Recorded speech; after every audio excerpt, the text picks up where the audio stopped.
budget alloué à ces ministères reste insuffisant. On voit que le gouvernement privilégie d'autres allocations, alors qu'il fallait privilégier le financement des ministères qui peuvent avoir des résultats concrets au niveau des infrastructures construites. Le ministère de l'énergie, il y a 48 milliards. Le ministère des Transports, 64 milliards. C'est peu.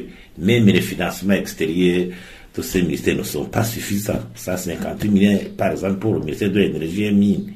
Le Burundi dispose d'un potentiel énergétique énorme, 1700 MW avec 300 MW disponibles, qui pourraient être disponibles immédiatement.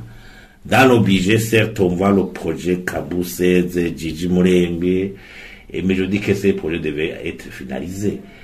Et au lieu de passer des années, par de ces projets, il faut que ces projets commencent à disponibiliser de l'énergie suffisante. Aussi, il y a des projets qui ne sont pas disponibles, qu'on ne voit pas dans le ministère de l'énergie, alors qu'ils devaient être fondamentaux. Notamment le remplacement du réseau électrique ici en mairie de Bujumbura, qui est vieux, qui date de l'indépendance. Il faut un remplacement immédiatement. Les travaux de production de l'eau potable en mairie de Bujumbura, la sécurité énergétique, c'est-à-dire la construction du stock carburant. Vous voyez les pénuries, les coupures de l'approvisionnement en carburant. Il faut quand même faire face à cette situation.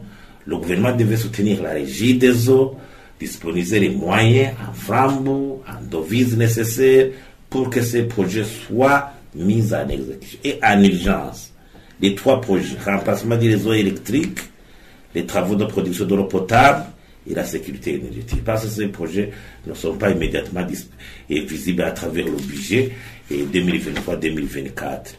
Au sein du ministère du Commerce, on voit la construction d'une nouvelle piste de l'aéroport Melchior Ndadaye pour 50 milliards, mais en principe, on devrait reconstruire l'aéroport international de Bujumbura.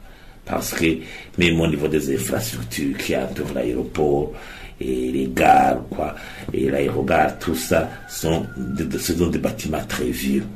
Aussi, on voit qu'il n'y a pas eu de moyens réservés pour soutenir le tourisme qui est censé générer des devises.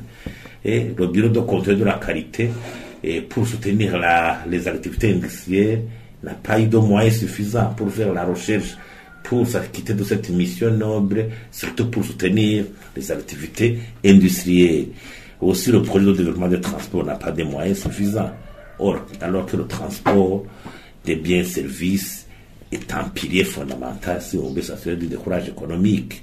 On voit alors quelque part que ces ministères, il y a d'abord une mauvaise affectation du budget, d'autres, les moyens qui devaient être mobilisés pour financer ces secteurs porteurs de croissance ne sont pas là.